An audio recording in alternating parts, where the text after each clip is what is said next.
Lorraine Robinson, we are live. Colin Manford, I'm embarrassed at what you just said before we went live then. And what Graham got involved in saying as well. Good evening, everybody, and welcome to Playing Comedy. Oh, we're live in the studio as well. Come on, don't repeat it. It gets even worse. Didn't you just say? Stuff's going to go down tonight. To go down. Anyway, the show has started, episode 7. It's all gone wrong already. Oh, there we go. Good evening, hello, good morning, good afternoon, however you're listening to us. Exactly, yeah. So welcome to our show in association with AltFeed, the YouTube channel. Get subscribing, get liking, get pushing, all that. Tick. Yes, also in collaboration Let me do it, because I've loved them today. Accounts Direct, who today have been amazing with my business. I'll talk about that another time with Stephen from Accounts Direct. There we go. Yeah. And what's that company again? Accounts Direct. There we go. There's the advert. And joining us is another one of my very good friends and someone who's playing comedy in Ramsbottom very recently, Mr. Scott Bennett. Hello. Are you any good at accounts, Scott? No. No, right, well. No, it's not my strongest suits, unfortunately. No, you find that with many comics. They're like, accountancy's not their thing. Well, look at Ken Dodd. Case in point. Yeah, to be fair, Jimmy Carter, we just don't need to, Yeah. It's a theme. That's what cash in hand's about. Allegedly. Is that what Channel 4 pay these days? So, Scott, welcome to the show. Thanks for joining us. It's a pleasure. We're normally a bit more professional, we'd like to say. Are we a bit more professional? Yeah, No. I like how we've cruised into it. It feels very relaxed. It feels like a car crash, if you ask me, but you know. Car crash comedy. But I like the cruise reference. Thank you for the nice travel reference there. Nice. Glad you didn't say plane crash. No, that wouldn't have been good. Well, Scott's looking at us like, what the hell are you talking about? We spell it plane comedy because I'm in travel. So there's the plane. Right. And comedy because Colin's a clown. Sorry, he's a comic. That's a comic, isn't it? You get paid to be a comic, yeah. Whatever you want to call me, I'll take it. As long as the money's coming in, I don't give a fuck. I'm a little entertainment whore. So, right, so let's get into it. I've been looking at your CV today. Oh, my God. You're hired. Yeah. Right, so why do you want to work here? Yeah. Why have you come to GML today? So, I know we spoke briefly. I do want to talk about the Leap Year show. Yeah. But let's go through some of the stuff you've done. You've worked with some pretty decent names, haven't you? Yeah. So Deliso you've worked with. Yeah. I've noticed you did some writing for Jason. I did, yeah. Jason Manford. Do you know him? That guy. Yeah. Went for dinner with him once. It was, Yeah, I've been dead lucky. And Rob Brydon as well did tour support for that. Which he's one of your heroes, isn't he? He is, yeah. And it's a weird one when you sort of go from watching him like in the Trip and watching him on telly to like eating watermelon in a green room. Which is genuinely what happened, just sharing an M&S fruit basket. Ooh. And you sort of like, that's a moment when you think, this is surreal, this is. You know, like, it's a really odd moment. Can you take that in, though? Or is it after? Do you go home? Well, when you first meet them, in your head, you're just going, oh my God. You know what I mean? It's just sort of panic. But then after a while, you think, well, you got to be cool about it. You can't be weird. Do you know what I mean? You don't want him to just go, you know that guy you got in support? Yeah. Really odd. You need to tell him to stop It's a bit like a stalker. You need to get rid of him. But how long does that take to kind of like get into it and go, right, I'm friends with you now. I know you reckon you're normal. I know that you're a normal person. And well, I think it's like anything. I think like you have to, I've got like an internal monologue. I think most people have, most comics have, like when they're just going like, don't be a dick, just be cool. Don't say, well, you said that. The devil. Like, do you know, like in your monologue, what did you say that for? Do you know what I mean? Like even, so like in my head, I'm sort of like just trying to be sort of cool and then and it becomes more organic. So after like 2 or 3 shows, you start to it takes a while. and they're dead friendly, but then you feel like you can be a bit like more friendly with each other, and it was just great. It's a very weird thing, I think. Like I think, cause comedy. Oh my God, I get that a lot now at 40, reflux. As long as it's not emotional, that's fine. Yeah. Did you feel like it was? Yeah. You could have got away with that going, sorry guys, it's overwhelming. You know, but I mean, no, it's sadder than that. I just need a Rennie. Yeah. Do you know what I mean? A Rennie or a cuddle. Get yourself on a mesoparole. Really? Every day, I get it all the time. If I have a spring onion now, I'm on my ass for days. Really? It's just like brutal. So I can't eat anything anymore. Technically, it's a veg veg salad keeps on giving, you know. What? Spring onion? Yeah. What, repeating? Yeah. I like 3 months later, I'm like, I've had a spring onion. You know what I mean? Still on the palate. It's still there, you know. But yeah, it is wonderful. But what was really funny is like my mum and dad still sort of like, they're still confused by the whole thing. like that you can meet famous people or you can do these gigs. My mum and dad, like, I think until I'm on like Live at the Apollo or till I'm like on Jonathan Ross, my mum will be like, oh yeah, he does do that, Roy. Do you know what I mean? She'd be like, he does it, don't he? Really confused. Like she still doesn't get to the point where, and I've talked about this so many times. She said I was going to be. We met in the foyer. I did the Huddersfield tour date. We met in the foyer. My mum and dad come, and I went, "You're going to have to sit right at the back because if you sit at the front, it's weird." And that's happened before. My dad sitting at the bottom of the mic stand, like just the weirdest thing. And I said, "You're going to have to be well out the way." And then they were in the foyer. And my mum went, "Well, good luck." And then as she was walking away, she went, "Just remember though, whatever happens, no one's here to see you." And then just what carried on. And I was just like, that is how oblivious. Yeah, I love. But parents will always ground you as well. They'll always bring you back down. I don't know. I've got the weird one because I'm obviously on the circuit, so I'm like you. We gig everywhere and it's great. Yeah. And my mum is supportive. But on the flip side, I've got a brother who does arena tours, and he's the one you support. Yeah. And that's so. My mum's a proper celebrity mum, and I get being proud, and I think I've told you this story. Yeah, she's a very proud mum. She's very proud, which I get. But then there's moments where you go, no one cares who we are, and no more so than when you're at a funeral. Right. Well, I think that the most important person is the person in the casket. But let me tell you this. I think she tried to trump him, really, didn't she, that day? Yeah, well, we went to, it was basically where we grew up. My next door neighbour had passed away, and we went to the funeral, and there was this beautiful moment where they kind of set aside some time for everyone to go up and say a few words, right? And it was a mind-blowing experience for me because everyone, like a mum went up, a daughter went up first. It's like this is Pat as a mum. So it's like a gig. Yeah, and then just do a type 5, Colin. It's dead funny. Yeah, but then no one get off. I thought I wasn't getting anything for that. Then I mean, you say that, but I think a funeral would be a great gig. But I did, all facing the right way, curtains. Yeah, you've got the market. Not a dry eye in the house. But it was one of them where like a grandson went up and said this, spoke about her as a nana, and a friend got up, and I was like, this is crazy that we are different to different people. And then I thought, well, I'll represent as the neighbours, and there's a few neighbours in. I don't think that's a thing, really, Colin. What is? Like being there as a neighbour. If you were someone's neighbour, unless you're on Ramsey Street, no road is that close. Ours was. Really? It was very, very much like Shameless. It was a working class cul-de-sac in Whalley Range and stuff. So we were very close. And so I thought, I'll go up and say a few words. And then my mum's like, she stops me and goes, Colin, if you just want to let him know Jason Manford couldn't make it here. I went, I will not say that. Are you kidding me? The first thing is to apologise. Yeah, I'm going to...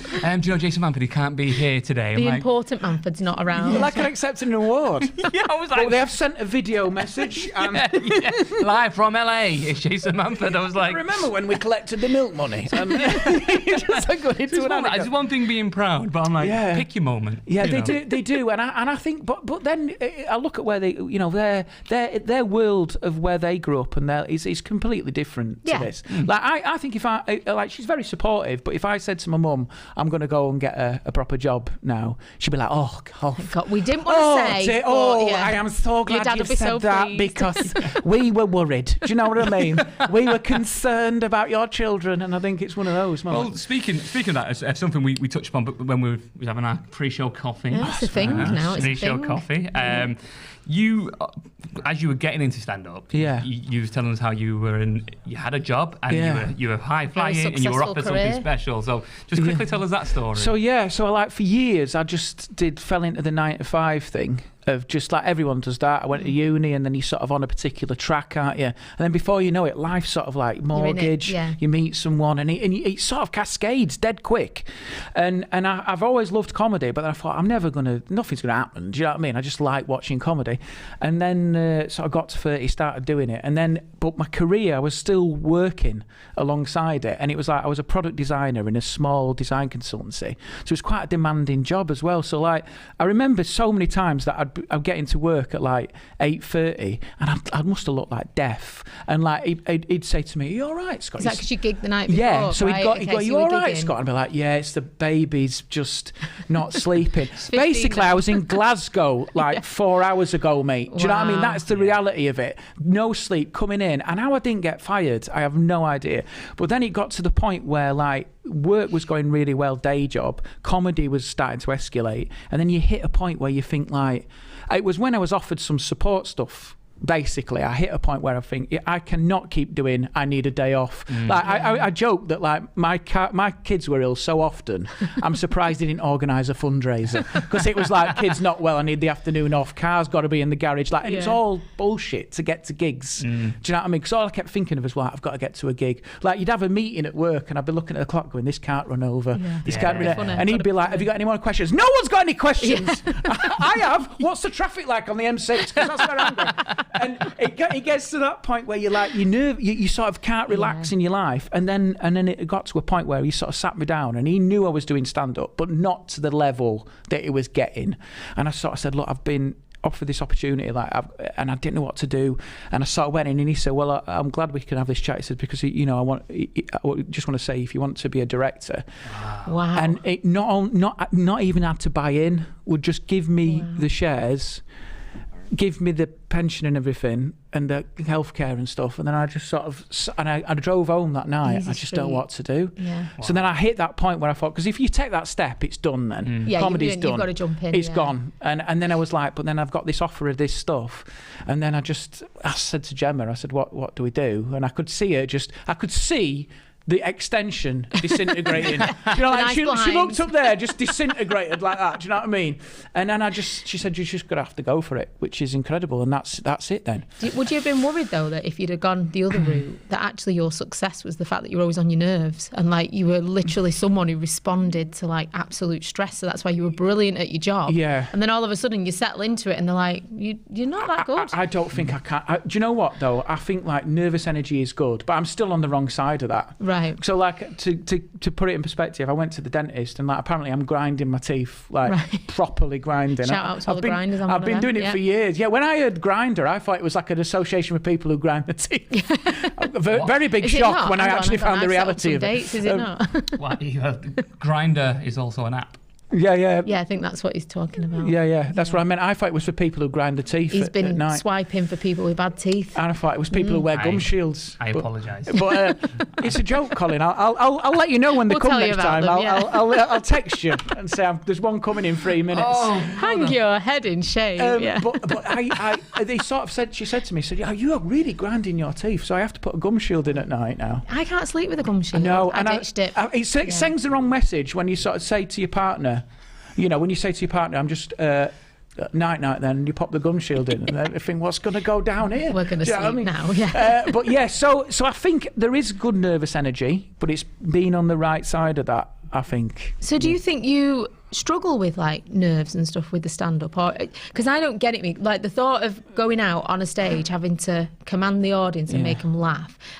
This is how bad I am. Next week at one of our gigs, Northern Dun Untapped, Wednesday night. Nice. Hello. Good plug. I'm gonna do the 10-minute call. 10-minute call, everybody. Wow. I'm cacking myself you about already ran it in your head. I'm like, 10-minute call. Yeah. I mean, Can I just pre-record it? I know you didn't do cabin crew, but it sounds like we're gonna die. We're gonna crash. Cashier number 4. Yeah, that's probably more my level. Yeah. Yeah. Do you know what? I think there is a healthy level of anxiety. Yeah. But I think I tell you what it was, and I don't know if many comics experience this. It's the guilt of it when I decided to do that and to not pick a career. The guilt hits you like a train. What, that you're not provided? Yeah, because I looked at my kids and I used to think like one day she's gonna, like Olivia might want to go to uni, and she'd say to me, Daddy, can I go to uni? And I'd have to go, that's a problem, mate. Yeah. Because Daddy got to 40, decided to follow his dreams, and now you can't. Yeah. So that's a message in life: is don't follow your dreams. yeah. Because go for security. Yeah. So it's almost like that ability to be selfish. I think is the fight. It's a big decision, though, and what you said then about Gemma being so supportive. Yeah. That's so vital, isn't it? Yeah. Having someone who will genuinely support you and go, do it. Yeah. Do it and let's see what happens. Because if you don't, then you have got a problem of what's that life like then? If she would have that day went take the job, you're gonna have to give up. Then your happiness goes in it. Again, it comes down to the mental health of am I doing the right things? It's that one decision you made That's crazy. Well, one It's of these is insane, always yeah. going to feel guilty. Is it you for doing it or her for making you do the other route? And I think it is. It's the sacrifice of people around you that actually allows you to do what you want to do, I think. But she's totally on board with it as well, isn't she? Because she like gets involved and stuff like, we might as well talk about now the stuff that you did during lockdown. Yeah. Every comic has a story of what they did during lockdown. We obviously had Deliso, who did his show every day, which is mad to commit to a show every day. But you did it too, didn't you, from your shed? Yeah, so Gemma got, this is funny because Gemma got that shed. When I quit my job, she said, "Oh, you need somewhere to write," because children. She's like, "There's your doghouse." Well, exactly. I think it was more for her than me. That's really funny because literally 2 minutes ago you're going, extension was going, here's a shed, mate. I'm supportive. But... I can't help feeling like she's not supportive. Now when you say it back to me, I think, hang on a minute, I've been moved from a 3-bed house that I'm paying for into a shed. Yeah. And it's sort of like, I think what happens is... until your arena in, you ain't coming back in. Staying in that shed, we'll send your meals down. But the thing was, I think what happened, like when I did quit, basically, because kids take over every room in the house. They're like sort of like dictators. It's like they take a little bit of turf and then it starts. So there's no available rooms left. So I came home from work and she'd bought a shed. It was in the garden. There was a shed in the garden. She put Scott's writing shed on it, which was dead sweet. So I thought, oh, well, she's polished the turd on the shed. So she's like, she's look put at that. glitter That's on it. Beautiful, that now. Yeah. See you next year. We've changed the locks. And but yeah, so like I put like power in it. I insulated it. I spent ages doing it. It was the most work I'd ever done on anything. And then obviously I've been writing in there, doing bits and bobs and writing for other comics and writing for bits and telly and stuff in it, and that started to pick up. But then obviously the world caved in, and we had this shed. And I think what happens in that situation is, I think you either go two ways, don't you? You either go like, oh, I'm going to crumble, and like part of me was panicking, thinking, oh shit, I don't know what this is, and I think everyone was like grasping at unless something. you're Colin, who said it was going to be nothing. Yeah, it's fine. This it's all right. back over in a Listen, week. some of us make mistakes in life. I didn't think Corona would be that bad. I love the idea. I am not going to stop licking handrails outside the walking centre. It's one of my favourite things. And I think you either respond to it or you don't. And I thought, right. And so I put a thing out on my Facebook page saying, if I do this thing in the shed, will anyone watch? And everyone went, yeah. And so then I looked at it, I thought, how the hell do I do this? And literally just put the camera up and did a Facebook Live thing, and it went bananas. Was you doing a stand-up routine then? Well, I was talking about the pandemic and just doing anything. Right, but yeah, okay. It was an hour of comedy, effectively. But the really funny thing was, Gemma was in the shed with me, because I said, it's going to be really weird doing this it'll feel like a breakdown, this. Yeah. Do you know, like if I do this into a if you camera pitch it here, wrong, it's going to be weird. And so she came in and sat on the floor, but Gemma's got such a big cackly laugh. It was like a really funny, like she was my only audience member. Aww. So I thought, like, this is like doing a bad Edinburgh. Yeah. Just one person just cackling. But yeah, it's sort of like it worked in a really weird way, and sort of like built a community, and then we just started doing it every week, and it sort of grew into. And it got picked up, didn't it? Did it? Yeah. Say about, BBC, Sky News all picked up on it. Yeah. So then basically it's sort of like a PR thing. I didn't realise, but like a lot of people retweeted it and they said, oh, he's doing stand up in a shed, and then it became like a thing. So like BBC News sent a crew out. Oh, brilliant. To film, and so like, it went from me screaming into a webcam, because I like to say I'd been self-isolating long before it was popular in that shed. Do you know what I mean? I used to hide from the kids regularly in there. But then it went from that to looking down, and there was a sound man with his headphones on with like a boom, and a reporter outside going, this shit's getting out of hand. Yeah. Do you know what I mean? What crazy. the pandemic did, because literally all our viewing habits then were either a man in a shed telling jokes, an old man walking around his garden. I think we needed people, though. I genuinely Human think I did a contact. quiz, and it was rubbish, but people loved it, and they got on board with it just because there was this quiz and it was real people, and it wasn't Emmerdale or something like that. Not there's anything wrong with Emmerdale, but did you get on the One show with that? Yeah. Surely your mum must have been no, like, it wasn't. I don't we're know at if that. It was the one. No, I think it was something else. I can't remember what it was. We did Sky News. We did 5 Live. It might have been like I don't know if it was. It might have been actually. Your mum and dad must have been like, there he is. But we There's were on Sky News doing an interview brilliant. at peak time from the shed, and it is really weird. So you sort of like, but the really strange thing was there was people watching it who have never seen me do stand up. So like I was getting messages from people going, "We live in Colorado." Honestly, Isn't it crazy? going, "We've got our own log cabin. We've been watching you in the shed," and I'm like, "Why? Why though? What? Yeah. What possible? How did you reach How them? did they find it? Yeah. I have no idea." We've been talking about this. I think it was Freddie, wasn't it? Freddie did a good line. So I'm obsessed with the download stats. Oh, it's boring. It does my head in. But with every it. time there's a But do download and leave a review yeah, if you're exactly. listening. There's a download in, like, we've got 6 in South Korea, and we've got ones in Oh, they're all just all over the place. We've even got one that's unknown. We're like, where's that? Is that on a different planet? I was like, is that up there? Yeah. Yeah. The Have solar we? system is We are- probably like we a are out of this Russian world. cosmonaut. But or let's something. say if they're looking for intelligent life and this is what they've found, Let's Jesus. not bother visiting. Yeah, we're not getting invaded. We're all right. We're safe. But it makes you see what you do differently. Yeah. And I think it makes you appreciate that there are people who've not seen it. And like what was really weird is then, because I did the shed thing, all these online gigs that started to happen, I kept getting people going, "Do you want to come and do the online? Because we've seen you set up." So it escalated then. So then we started putting microphones in the shed, we had lighting. Then it started to go, like we had a logo designed, hoodies. It started to become, because I had nothing else to do. Yeah. But then what is really weird is when you do these online gigs on these Zoom shows and you start recognising people on the front row, and then you think, I've done too many of these.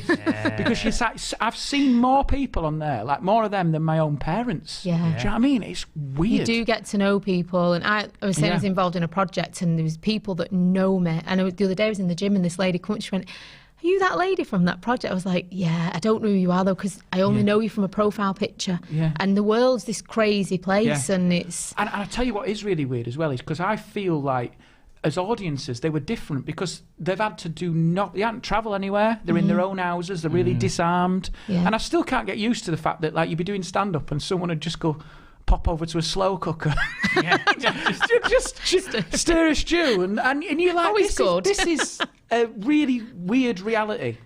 And I think we'll look back on it, and I'll look back on it going, it was traumatising initially, but then really fascinating. But do you think it's going to pivot the way comedy works and things? Like, you must now be selling tickets to people, because I know you're going to be touring, we'll talk about that in a minute, but you must now sell tickets to people that would never have known about you and gained a whole different fan base, and whether they expect you to be in the shed, I don't know, on stage, whether it'll work. Well, someone said to me, "Are you going to do like a tour of the shed?" Because the other thing we did is at every end of every show, we'd ring my parents for a chat. Brill. So like my mum and dad would be chatting, and you know, like the parents are just naturally funny, aren't they? And like my mum and dad, they'd just sort of answer the phone and always be surprised. Did they know they were on the show? But always my mum would go, "Oh, hello," and I'd be like, "We arranged this like 15 minutes ago. We arranged this." Did she not do a lot of older people who think like 8426? No, you know? my dad still Your does number that. away. My Yeah, dad still does did it. But then she'd always go, "I'll put you on to your dad," and I'm like, "No. We're in a if we can't talk now in a pandemic, we've got no relationship." But she'd pass me on to my dad, and then my dad is learning the ukulele. Oh, wow. So he'd play the ukulele down the phone, and like there was some moments when I was listening to him fumble his way through "The Answer Is Blowing in the Wind," just massacring it, thinking this is a bleak time. And But I bet people love that. I bet they're They loved popular. it. I bet if you took them on tour, people would. Yeah, come. so someone said, you could set up the stage as like a shed, and then bring your parents on. I think it is funny. It's a funny idea. You could get a year out of it. I think. Get a tour sort out of rinse it really. Yeah. So what kind of venues are you playing on your tour? So I'm doing the Frog and Bucket. I'm doing Hot Water. I'm doing Staffordshire Gatehouse. I'm doing, where else am I doing? A couple of theatres down south. I'm doing a theatre in Nottingham called the Squire Performing Arts Centre, which is interesting because it's part of the girls' high school. Oh, right. Which it sounds weird, but it's not. It's a really nice theatre. So you'll get the teachers there? Yeah, well, my wife's a teacher, so we'll get the teacher crew anyway. Okay. But the really interesting thing about the show is it's called Relax, right? And the whole point of the show, it was written before the pandemic. And so my whole point was that human beings are overworked and stressed. And at some point, something has to give. And we need to, find a way to switch off. So what I'm saying, it's my fault. Did you visit China in 2019? I was eating bats for about 6 months, and I thought something's going to happen. But yeah, so it's a really it's a funny thing to be talking about after this, you know. Can people relate to it though? Or do people just watch it going, does he not know what's just happened? Well, I've not done it yet. I've only done 2 previews in Leicester. Has it gone down all right? It got nominated for the best show. Oh, all right. But, so it was like, I think it's because I talk about like how highly strung I am, and like talk about like when Gemma's whole mission is to try and get me to chill out for a bit, so we went on spa days and stuff. Bought you a shed. Bought me a shed. I mean, the shed's going to feature at some point, which is a little sanctuary, isn't it? But yeah, so I think it's going to be interesting doing that show in a different world climate. World now, you know? yeah. Wow. That is phenomenal. So is that tour happening now when like people want to get tickets? Yeah, is if it you go available? to my website, scottbennettcomedy.co.uk, it's all and click on tour. It's there. The frustrating thing is, moment, it's like most people, we've sold the socially distanced stuff, and some of them we are waiting for the restrictions so I can sell the rest. They can release more tickets. But I'm telling you, we're only doing like a small run, like 15, 16 dates, because we were going to do more, and then you just don't know. I'm sure you'll sell it. You did Ramsbottom for us the other week, didn't you? And you smashed it. I loved Ramsbottom. The feedback was just phenomenal. On the social media afterwards, everybody was just like, he was amazing, that guy. Oh, great. Yeah. Well, do you know what I love about it is because it's such an intimate room, and I think I've said to you this before. There's nothing better than when they're all sat at different heights, which is really funny in itself, and then they're all really on you, really at the front, and they're all sort of like, and it's sort of like that excitement of they're just captive. Yeah, there's a great audience there. And they were great, and a mix of ages as well. I think that's the beauty of what we're trying to achieve with Playing Comedy, is that kind of, we love the intimate gigs, and we want to create something that they can be proud of. Yeah. So like, if someone's visiting, they go, right, come to Playing Comedy at Social, come to Northern and Untapped. It's a bit like a front room gig. That's how it feels. I feel like you're in someone's house when we do those gigs. I just think that one was great because we had that girl in the front row who was just crazy, wasn't she? But fun, and you were so no, everything. So I wanted to do a travel-based stuff now. Oh, because you've gigged in Dubai, Cyprus, Crete, Ibiza. Dubai, what's that like? I would love to go out and gig in Dubai. It is fascinating, and it's sort of it really opened my eyes to what comedy works in other countries. Like you sort of, because it's like they used to be all expats, but now it's like, say, who was your audience out there? It's now 50-50, sort of local people and expats. So and they're quite westernised local people. Yeah, they are. Yeah. So you sort of like you go out there. I mean, it's great. I mean, I sort of never tell Gemma how good it is, because it's like you're on holiday. You're on holiday. So I mean, you make the mistake once of sending a picture from a sun lounger with a beer and your feet in it when she's at home with both children, and you sort of go, everything's fantastic, and she was like, is it really? Like, and you're like, don't send that again, you knobhead. What are you doing? Like, so but it was great, and we sort of went out there. I didn't realise how warm it was. I went in August. Oh, that's the worst. And someone said, honestly, it was like spending 7 days inside a samosa. You can't breathe. It was oppressive. Like everything, like, and I said, like, all you're in, as a man. Oh, I don't know this. Everything's just smashed together, like to the point where I developed a weird way of like walking and lunging.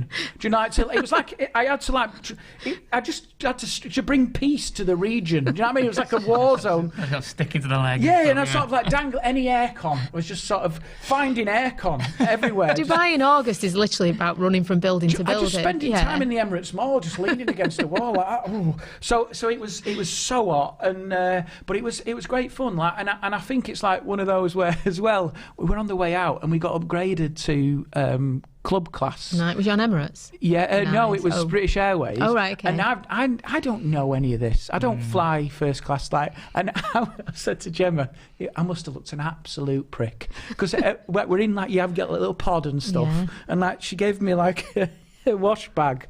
And I went, we get a flannel. Just really, do you know, like really excited. Is this? And this guy next to me was like a frequent traveller. And I went, do we keep this? He went, yeah. Yeah. What are you doing? And then dinner came and I went, it's real cutlery. Do you know, really I always excited. think though, why are you not a threat in business and first? Why are you allowed to give you real Because cutlery? anyone who's paid $3,000 for a flight ain't taking it If it's, down. if it's your last flight out, you're going to go in style. Well, That's maybe, my... I don't know. yeah. No, I don't know. I just wanted to watch Notting Hill and have a sleep. But that's me. But You can always tell someone that's not used to it. They're always playing back and forth. I was so excited. And I just thought, I'm just going to go to the toilet. I don't need the toilet. I just I'm want to go and have a look. I'm smiling so much because I know you've done it and this is your world and you've told me all these glorious travel. Now, someone who's me has experienced it and you're doing what I would do. And because for me, the only time, if I turn left on the planes I go on, I'm with the pilot. Yeah. You're going to the toilet, aren't you? Yeah. But the hot towel, I just got into the hot, amazing. every 10 minutes, hot towel, The drink before you leave, before- everything. But and I sort of, I'm not used to any of that. And I think like, it is weird, because that's sort of like, country's pure opulence as well, in it, like Dubai. There's like gold-plated Lamborghinis and all sorts of stuff. Yeah. So it is really good to gig there, as long as you don't insult the sheikh. That's the sort of basic rules. Yeah. And you sort of, it is very interesting. I always said to Gemma, because we don't really do that sort of lifestyle, but once on a honeymoon we went like 5-star, and I said it's so funny how you could go from peasant to absolute bastard London gentry. Oh, it's dead easy. You can see how people in that world end up being arseholes. Right. Because we were sat, first day, we were sat on like a sun lounger, and like they would be bringing drinks round, and I saw this guy coming over, and I was like, the bar's only there, I'm not going to let him, this is when we were on honeymoon, I said, I'm not going to let him do that. And so I went over, and day 3, Gemma's like, I'm bloody dry! Where is he? Where's that peasant? Just like I have it, people, if Awful. someone contacts me for a sandals holiday, and I always say, do you want to do the butler experience like honeymoon? No, I'd be dead uncomfortable with a butler. I'd be like, you won't, trust me, you won't. And then they come back going, I'm never going on holiday again. I can't actually holiday now without that service. I need a butler full time. But the gigs were great, and you have to sort of like, it was interesting. Some of the material that worked really well was like, I did a whole bit about the British drinking culture, and particularly as well, I did about British people in airports, which is the fact that they'll get hammered at 3:45 in the morning. Yeah. And they sort of loved all that sort of stuff. And then anything universal about family works, but it's just very interesting. Actually, what works and what doesn't work. When you did your stuff, because you've gotten here that you did a lot for the Sensatori range of like Tui, as we know them now, Thompson anymore. How does that work? Because you're in a family resort, aren't you? So who's that? They're late evening shows, those. Right? So okay. they don't do them anymore. I've got a 7-year-old. I'm not allowed to stay up that late on holiday. Mini disco, then bed. Thing is, I mean, I'm from the era of when we used to go to Pontins, and that we never went abroad, and they used to have a wall which had flashing LEDs, and they used to say when an LED flashed, there was a baby crying in a chalet. Do you remember that? That's genuine. You think that is that? Honestly, you're laughing. It's a wall of neglect, is what it is. So they go. There's a baby crying in chalet 136, and there'd be parents just going, just give it Cowpole, just give it Cowpole, and be right there. There's a red coat somewhere with an injection. But then they were like, they'd let the red coats put them to bed and stuff. Wow. And I remember we used to go to Pontins, and like you think like parents might be like now like, oh, we would never do that. Yeah. The actual how relaxed it was ridiculous. So like at Pontins, I remember I was talking to my dad about this. I'm going, is this real? He went, yeah. They'd say like at 9 o'clock, we're going to have an adult comedian now. He's going to come out. It's quite offensive. So we just urge all the parents, if you can ask the children to go to bed, if you can. And none of the kids moved. So this guy would come out and do filth to a row of like 5-year-olds looking at him like that. It must have been the most awkward gig. But yeah, they would leave babies in the chalet and stuff, which is, and they had like, I said to my dad, have I imagined this? Because you know that as a kid, you can't, if they think it now, it would be a scandal now. Yeah. So like, they did a thing called the Crocodile Club, and they would like, at night, one guy would come out, and they'd sing "Good Night, Children." You know, like the evacuations, and the reps would go, and the parents would wave the kids off. See you in the morning, and they'd walk the kids out and go and put Graham's them to bed in the shower. He remembers. And I'm like, I said to my dad, I always had visions now of him just getting bunged in a transit van. Yeah. Good night, children. Just waving the kids off. Wow.